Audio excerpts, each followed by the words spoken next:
how you used to ride your jet ski on these big days? Oh, I'd wait for it. It'd be like this morning, man, and drag that thing out, and everybody would run. They didn't want to help me down the beach. And, God, I'd just go out there and murder the place and have the best time. I thought you were nuts when you put that thing on to go out there, but I dreamed about that when I was a kid, like 17, 18, laying on the rocks in Honolulu Bay, be all glassy, nobody out, and going, God, I need a hydrofoil or something to sit in and just ride these things because it was so glassy. And then the jet ski came out. jet ski. 75 or something like that, and got one. I tested them in 72, but got one in 75. And finally got it to the pipeline, man. It was unreal. Well, nobody else ever did it like you did out here. Flying over those waves, it was just screaming. So every time I smell the exhaust now, I get excited to think of pipeline and all that kind of stuff. It was really great exploring the outer reefs out here.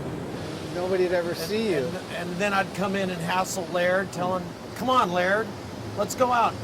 And he'd tell me, Herbie, get out of here, quit bothering us. And I go, what, you're just watching football, come on, let's go.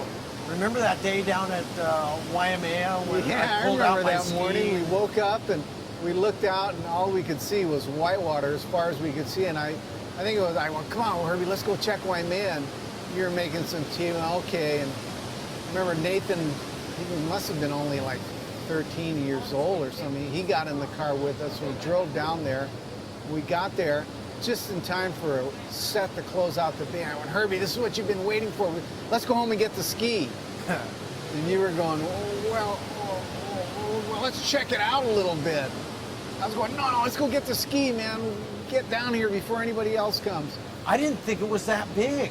Remember? It wasn't really closing out yet. Well, but by the time we got back, it was big. Closing out.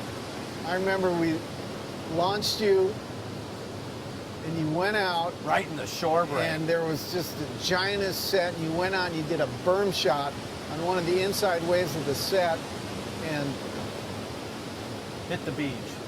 Came all the way in and then, you know, went back out again, and that was the first really big set. And you did another berm shot, and you came around and tried to ride that wave, and you had that souped-up jet ski with the $5,000 engine in it. And I was going, you know, Nathan and I were sitting in the lifeguard car, and I go, look at your dad. What's he doing? He's like stalling, man. He's just like at the bottom of the wave. I was waiting for it, and then it just started bouncing and charging, and it lifted me up in the hook, and it had my feet and body going over the falls, and I just had a hold of the handlebars like that, and my feet were up there, yeah, and the jet ski dropped. I thought I was dead. We thought you were too. We're going, what's he doing screwing around like that? But it was that wave was so big you weren't able to run out in front of it. And then that's because I was bouncing, catching air, not going you forward. were flapping like a flag, holding onto the handlebars. Your feet were in the air. That was something. The energy was rushing, and Dibby's telling me, "Come on, let's go home. You're not going back out." And that was that day Scott Farnsworth. It was the same set. Got caught inside and dragged all the way in.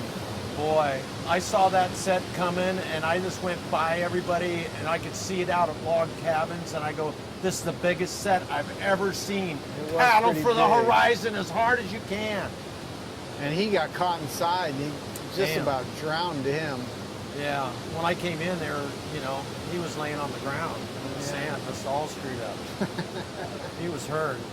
That was pretty exciting.